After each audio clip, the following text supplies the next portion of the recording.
Hello बच्चों। आज का हमारा टॉपिक है डीएनए रेप्लिकेशन। डीएनए रेप्लिकेशन होता क्या है? ठीक है, डीएनए रेप्लिकेशन देखो बच्चों, डीएनए से डीएनए बनने की प्रोसेस को क्या कहते हो? डीएनए रेप्लिकेशन कहते हो। ठीक है, जैसे कि बच्चों हमारे पास ये डीएनए, ठीक है, हमारे पास ये डीएनए है। ठीक है, तो ये डीएनए जो होता है बच्चों अपने जैसा नया डीएनए फॉर्म करता है। ठीक है, यानी कि बच्चों ये जो डीएनए होता है बच्चों, ये अपनी कॉपी बनाता है और इसी के अपने कॉपी बनाने की प्रोसेस को ही क्या कहते हो बच्चों? डीएनए रेप्लिकेशन कहते हो। क्या बात समझ में आई? डीएनए रेप्लिकेशन क्या होता है बच्चों? डीएनए का डीएनए बनाना, यानी डीएनए से डीएनए की कॉपी बनना ही, यानी डीएनए से डीएनए बनने की प्रोसेस को ही क्या कहते हो? डीएनए रेप्लिकेशन कहते हो। ठीक है, अब देखो, अब ये जो डीएनए से डीएनए बनता है बच्चों, ये जो डीएनए से डीएनए बनता है, ठीक है, ये डीएनए से डीएनए कैसे बनता है? ठीक है, तो हम कहते हैं बच्चों उसमें कुछ स्पेशल प्रोसेस होती है जिससे डीएनए रेप्लिकेशन होता है। आज हम लोग डीएनए रेप्लिकेशन पढ़ने वाले हैं। ठीक है, तो आ जाओ, पहले हम सीखते हैं डीएनए रेप्लिकेशन में जो इंपॉर्टेंट होने वाले जो प्लेयर्स होते हैं, की प्लेयर्स। देखो, डीएनए रेप्लिकेशन के की प्लेयर्स कौन कौन से हैं बच्चों? मतलब कि जो इंपॉर्टेंट डीएनए रेप्लिकेशन में जो इन्वॉल्व एंजाइम होते हैं, बहुत इंपॉर्टेंट एंजाइम, ठीक है, वो कौन कौन से होते हैं? ठीक है, तो हमारे पास बच्चों सबसे पहले हमारे पास एंजाइम है हेलिकेज। हेलिकेज जिसको बच्चों अनजिपिंग एंजाइम कहते हो। क्या कहते हो बच्चों? या अनबाइंडिंग एंजाइम। ठीक है, इसको कहते हो अनजिपिंग। अनजिपिंग क्यों कहते हो बच्चों? क्योंकि ये क्या करता है? ये अनजिप करता है, खोलता है, डीएनए के स्ट्रैंड को क्या करता है बच्चों? खोलने का काम करता है। ठीक है, तो ये अनजिपिंग एंजाइम बोला जाता है। कौन बच्चों? हेलिकेज। ठीक है, उसके बाद बच्चों ये डीएनए पॉलीमरेज, नेक्स्ट बहुत इंपॉर्टेंट एंजाइम है बच्चों डीएनए पॉलीमरेज। डीएनए पॉलीमरेज क्या करता है? डीएनए पॉलीमरेज जो होता है ये बिल्डर एंजाइम होता है। बिल्डर एंजाइम का मतलब क्या है बच्चों? कि ये तुम्हारे डीएनए को बनाने में हेल्प करता है। ठीक है, इसके बाद हमारे पास प्राइमेज होता है। प्राइमेज ही है। ठीक है, एंड देन लाइगेज होता है। लाइगेज को हम ग्लूइंग एंजाइम कहते हो। ठीक है, ये ग्लूइंग एंजाइम होता है बच्चों, ये डीएनए में ग्लू का काम करता है। ठीक है, तो इस तरह से हमारे पास कुछ जो है इंपॉर्टेंट एंजाइम है, जो एंजाइम डीएनए रेप्लिकेशन में क्या करते हैं बच्चों? हेल्प करते हैं। ठीक है, तो इस तरह से बच्चों हमारे पास ये प्रोसेस आ गई। अब आगे आ जाओ, अब देखते हैं हम लोग ये हमारे पास मैंने बना दिया हमारे पास डीएनए। देखो, ये हमारे पास डीएनए है। ठीक है, अब इस डीएनए का क्या बनाना है बच्चों? रेप्लिकेशन करना है। ठीक है, तो कहानी क्या होती है आपको पता है कि ये हमारे पास जो डीएनए होते हैं वो कह सकते हो कि देखो, ये 5 प्राइम टू 3 प्राइम और 3 प्राइम टू 5 प्राइम चलता है। ठीक है, हमारा 3 प्राइम टू ये 3 है। ठीक है, तो इस तरह से ये अपोजिट पोलैरिटी होती है, आपने ये चीजें जानते हो। ठीक है, अब देखो, तुमको पता है कि हमारे डीएनए के ये दोनों स्ट्रैंड जो है ये आपस में हाइड्रोजन बॉन्ड की हेल्प से क्या होते हैं बच्चों? जुड़े होते हैं। ये बीच में क्या होते हैं? ये बीच में होता है तुम्हारा हाइड्रोजन बॉन्ड। क्या होते हैं बच्चों? हाइड्रोजन बॉन्ड होते हैं। ठीक है, अब देखो, ये हाइड्रोजन बॉन्ड आपने पढ़ा है बच्चों, हमारा जो डीएनए होता है वो डीएनए पॉलीमर ऑफ न्यूक्लियोटाइड होता है, यानी न्यूक्लियोटाइड से मिलकर बना होता है। और न्यूक्लियोटाइड में आपने पढ़ा है बच्चों नाइट्रोजनी बेस होते हैं, तुम्हारा शुगर होता है, फॉस्फेट ग्रुप होते हैं। ठीक है, तुमने नाइट्रोजनी बेस में पढ़ा है बच्चों कि हमारे पास एडेनिन होता है, ग्वानिन होता है, थाइमिन होता है, साइटोसिन होता है। एडेनिन डबल बॉन्ड थाइमिन से जुड़ता है, ग्वानिन ट्रिपल बॉन्ड साइटोसिन से जुड़ता है। ठीक है, तो कहानी क्या होती है बच्चों कि देखो, सबसे पहले जो तुम्हारा डीएनए होता है बच्चों, सबसे पहले यहाँ पर शुरू होता है बच्चों अनजिपिंग, क्योंकि रेप्लिकेशन करना है तो यहाँ पे अनजिपिंग शुरू होती है। तो वो अनजिपिंग कैसे शुरू होती है? देखो बच्चों, तुमको पता है जहां पर ट्रिपल बॉन्ड होंगे वहां पर क्या होगा? वहां पे कह सकते हो कि ट्रिपल बॉन्ड है तो यहाँ पे इसको अनजिप करना टफ है। ठीक है, लेकिन जहां पर सिंगल बॉन्ड होगा उसको अनजिप करना आसान होता है। ठीक है, तो हमारा जो एंजाइम होता है, जिस एंजाइम का क्या नाम होता है? हेलिकेज। अभी हमने पढ़ा था हेलिकेज क्या होता है बच्चों? अनजिपिंग एंजाइम होता है। ठीक है, तो हेलिकेज जो होता है बच्चों ये ऐसे पॉइंट को ढूंढता है जहां पर एडेनिन और थाइमिन, मतलब जहां पर एडेनिन का कह सकते हो रिपीटेटिव ज्यादा होता है, जहां पे एडेनिन और थाइमिन बहुत बार रिपीट हुए। ठीक है, कहने का मतलब जहां पर एडेनिन और थाइमिन ज्यादा होंगे ये वहां पे वो उस पॉइंट को ढूंढेगा। ठीक है, तो अगर मान लो ये डीएनए जैसे मान लो बच्चों कि यहाँ पर ये वाला जो पोजीशन है यहाँ पर जो है उसने एडेनिन और थाइमिन बहुत ज्यादा है, तो हेलिकेज ने चुन लिया कि अब हमको यहीं से अनजिप करना है। ठीक है, तो अब उस पॉइंट को बच्चों हम कहते हैं ओरी, यानी कि ओरिजिन ऑफ रेप्लिकेशन। ये पॉइंट जो होता है बच्चा ओरिजिन ऑफ रेप्लिकेशन, ये ओरिजिन ऑफ रेप्लिकेशन किसने ढूंढा बच्चों? ये हेलिकेज एंजाइम ने ढूंढा। ठीक है, वहां पे उसने शुरू किया अनजिपिंग जहां पर एडेनिन थाइमिन ज्यादा है।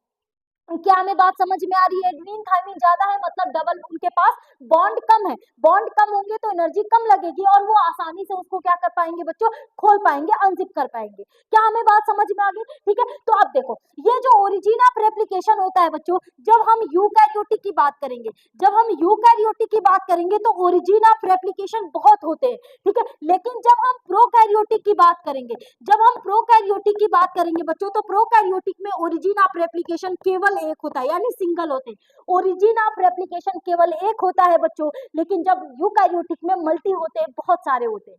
क्या हमें बात समझ में आ गई? ठीक है, तो चलो, तो यहाँ पर सबसे पहले क्या हुआ, हेलिकेज एंजाइम ने यहाँ पर काम करना शुरू किया और इस तरह से हमारा डीएनए स्ट्रैंड क्या हुआ बच्चों, खुलना शुरू हुआ। जब हमारा डीएनए स्ट्रैंड खुलता है तो बच्चों कुछ यूं स्ट्रक्चर बनाता है, कुछ यूं स्ट्रक्चर बनाता है, और इस तरह से आप देख रहे हो कि ये कुछ वाई शेप का स्ट्रक्चर बनता जा रहा है। इसी को हम कहते हैं बच्चों, इसको कहते हैं रेप्लिकेशन फॉक। क्या कहते हैं बच्चों? Replication Fock. रेप्लिकेशन फॉक क्या होता है? अगर तुम इसको और अच्छे से बनाना चाहो, तो मैं बना सकती हूँ। जैसे देखो, ये देखो एनसीईआरटी में ये फिगर दिया हुआ है, ठीक है, जैसे देखो ये तुम्हारा डीएनए था, ठीक है, यहाँ पे हेलिकेज ने काम किया और यहाँ पे स्ट्रैंड क्या हो गई बच्चों, खुल गई। जब ये स्ट्रैंड खुल गई है, ठीक है, तो ये एक वाई शेप का स्ट्रक्चर बन गया है और इसी को हमने नाम दे दिया क्या बच्चों, रेप्लिकेशन फॉक। Replication Fock. और इस तरह से बच्चों रेप्लिकेशन फॉक, ठीक है, इस तरह से हमारे पास जो है बच्चों फर्स्ट स्टेप हो गई, यानी कि अनजिपिंग हो जाता है। किस एंजाइम की हेल्प से बच्चों? हेलिकेज की हेल्प से। क्या हमें बात समझ में आ गई? ठीक है, चलो आ जाओ, अब नेक्स्ट कहानी शुरू करते हैं। आ जाओ, एक स्ट्रक्चर बनाते हैं, ठीक है, इस स्ट्रक्चर से आपको बहुत अच्छे से समझ में आ जाएगा डीएनए रेप्लिकेशन, ठीक है, इस स्ट्रक्चर से अच्छे से समझ में आ जाएगा, ठीक है, आ जाओ।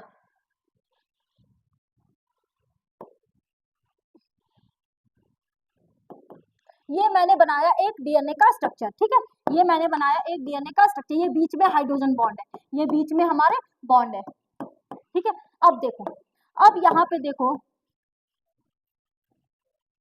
यहाँ पे एक एंजाइम काम करता है, ठीक है,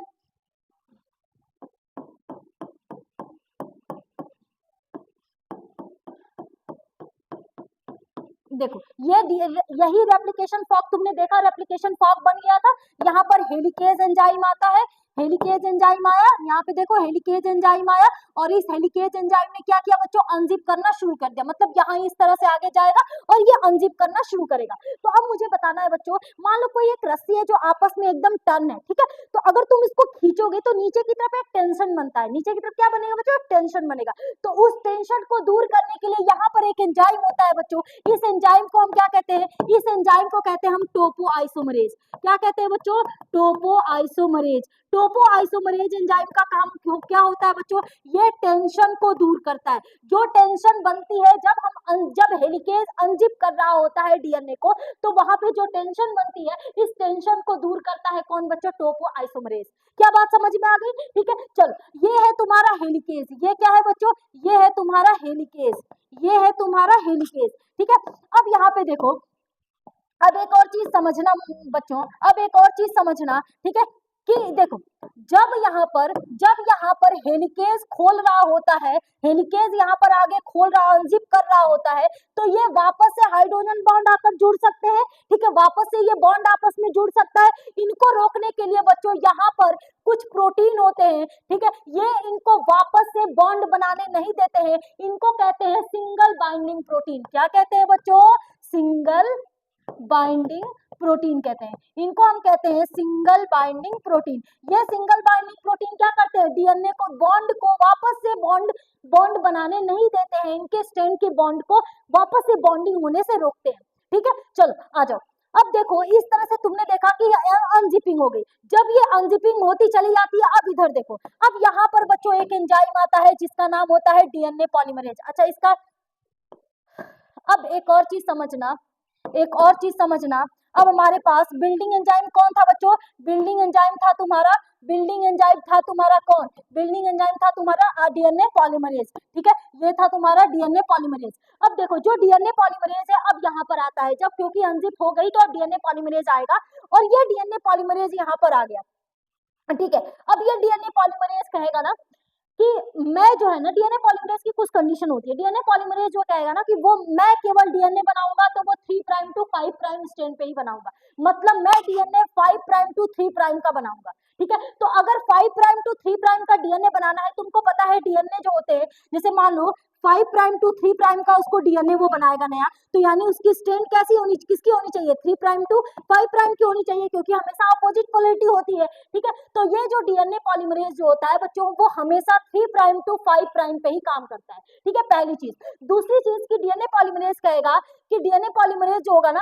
वो शुरू नहीं करता है कभी भी प्रोसेस को, ठीक है। तो वो क्या कहेगा कि मैं कहां से डीएनए बनाऊं, मुझे समझ ही नहीं आ रही है। तो उस कंडीशन में बच्चों, ये जो डीएनए पॉलीमरेज है, ये जो डीएनए पॉलीमरेज है बच्चों, डीएनए पॉलीमरेज, इस डीएनए पॉलीमरेज ये कहेगा मुझे समझ ही नहीं आ रही, मैं डीएनए कहां से बनाऊं।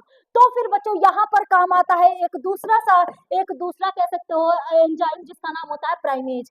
क्या नाम होता है बच्चों, प्राइमेज। क्या नाम होता है, प्राइमेज। ये प्राइमेज एंजाइम आता है और ये जो है छोटा सा आरएनए प्राइमर बनाता है। आरएनए प्राइमर क्या होते हैं, डीएनए आरएनए के छोटे टुकड़े होते हैं, ठीक है। तो यहाँ पर आरएनए प्राइमर बनाता है प्राइमेज, ठीक है। इसके बाद जो है अब डीएनए पॉलीमरेज जो होगा, अब कहेगा ठीक है अब मैं यहाँ से बनाना शुरू करता हूँ, और इस तरह से डीएनए पॉलीमरेज जो है अब यहाँ से नई स्ट्रैंड जो है वो बनाना शुरू करता है। क्या हमें बात समझ में आ रही है। अब देखो, अब जो ये वाली स्ट्रैंड बनती है बच्चों, जो 3 प्राइम टू 5 प्राइम पे जो स्ट्रैंड बनती है, ये स्ट्रैंड कौन सी बनेगी, 5 प्राइम टू 3 प्राइम की बनेगी, ठीक है।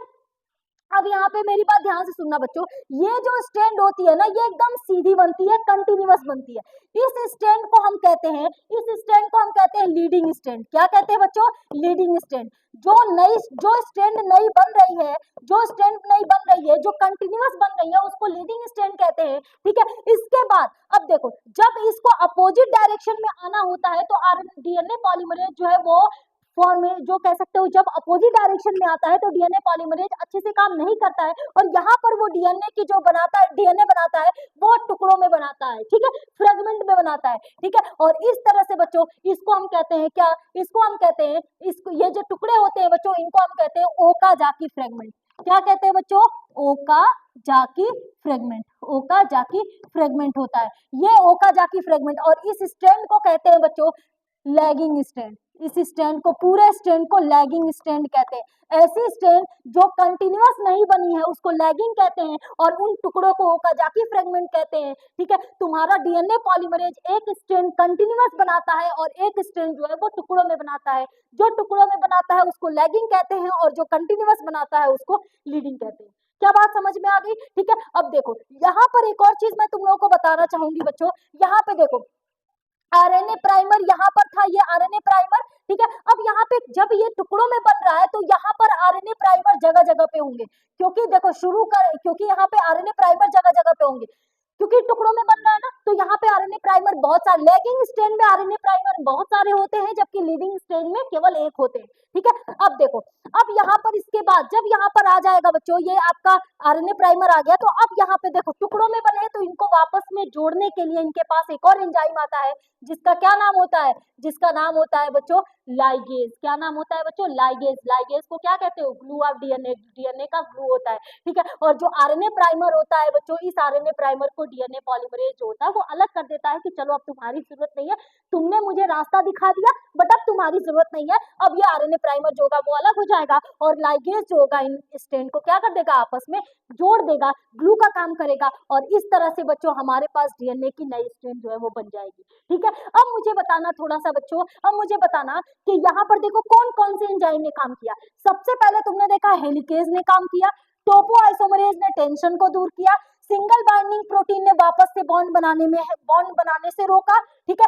प्राइमरेज ने जो है आरएनए प्राइमर को जोड़ा, यहाँ पे शुरू करना डीएनए रेप्लिकेशन शुरू कराया, और डीएनए पॉलीमरेज ने जो है डीएनए बनाना शुरू कर, मतलब डीएनए बनाया, ठीक है, फॉर्मेशन किया, ठीक है। अब देखो, अब जो डीएनए की नई स्ट्रैंड बनी है, अब जो डीएनए की नई स्ट्रैंड बनी है बच्चों, अब क्या ये स्ट्रैंड देखो, एक स्ट्रैंड उसके पेरेंट की है और एक स्ट्रैंड इसकी नई स्ट्रैंड है, ठीक है। तो एक स्ट्रैंड पेरेंट की है और एक स्ट्रैंड न्यू स्ट्रैंड है। इस तरह के नेचर को सेमी कंजर्वेटिव कहते हैं। क्या कहते हैं बच्चों, सेमी कंजर्वेटिव।